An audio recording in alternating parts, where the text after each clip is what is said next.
Good evening, Jessica Van Vonderen with ABC News. Coastal communities on Cape York and northeast Arnhem Land are on high alert as a Category 2 cyclone continues to intensify. Tropical Cyclone Nora is rapidly gaining strength and is expected to reach Category 4 by Sunday morning as it tracks through the Gulf of Carpentaria. Tropical Cyclone Nora arrived slowly but left in a mighty hurry. Residents in East Arnhem Land in the Northern Territory have had days to prepare for Nora's arrival. Taking no chances with wind gusts of up to 130 kilometres an hour predicted and heavy rainfall. Certainly over the last 24 hours we've seen rapid intensification of that system, so it's now a Category 2 cyclone tracking towards the Gulf of Carpentaria. Around 3,500 locals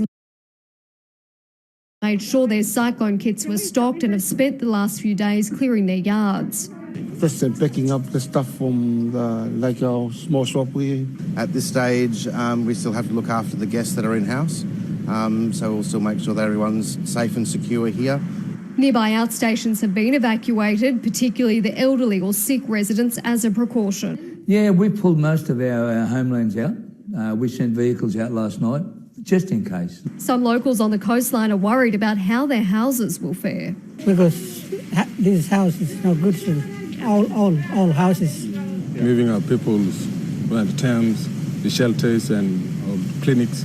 Yep. Yeah. Police have put in place an emergency plan and have warned residents not to be complacent. And our biggest risk at the moment is trees coming down. So as the cyclone moves past, we are going to be subjected to some heavier winds, and fingers crossed everything goes well. We'd also ask you that when the weather does start to deteriorate, that you just move into your shelters and stay there. Tropical Cyclone Nora is now tracking in a southeasterly direction towards the Gulf of Carpentaria and intensifying rapidly. Queensland now looks likely to bear the brunt of this cyclone. Forecasters predict it will reach a Category 4 cyclone over water before it reaches land shortly after. Christy O'Brien, ABC News, Nhulunbuy. Let's go live to Ellie Simpson at Emergency Management Headquarters in Kedron. Ellie, what's the latest message from Queensland authorities? Well, Jess, that this is a rapidly changing situation and a difficult cyclone to predict.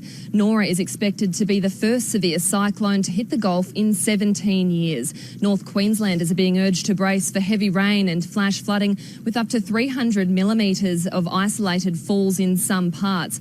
Now, Premier Anastasia Palaszczuk chaired a disaster management meeting here at Kedron this afternoon, saying that authorities have been preparing for this weather event all week and have sent resources to the north.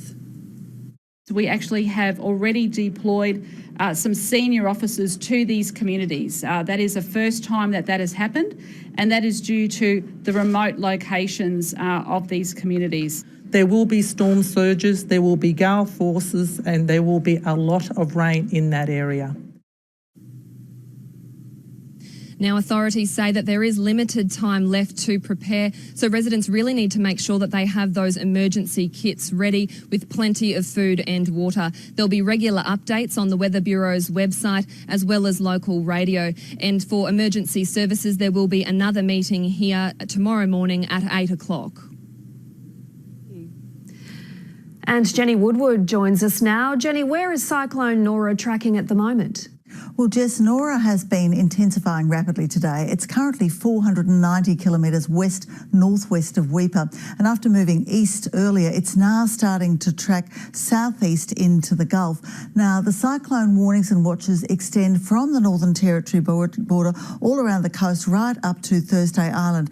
It's expected to reach a Category 3 in the next 12 to 24 hours and then become a 4 in the early hours of Sunday morning. Now, it's going to be very close to that southwest peninsula region, and it could cross the coast at this stage, but forecasters really think it's much more likely that it will stay over water for a few days and then move southwest towards the Northern Territory border. But it's still going to be close enough to land to produce very destructive winds. That's 150 to 270 kilometres per hour. Of course, very heavy rainfall and storm tides too, and that could be for an extended time through Sunday, Monday and possibly Tuesday. Now, the impact's going to spread to the tropical coast too, blue will have converging winds producing very heavy rainfall totals. 100 to 200 millimetres are possible on Sunday, Monday and Tuesday. And flood watches are current for all the river systems north of about Mount Isa to Townsville. I'll be back with all the forecasts soon.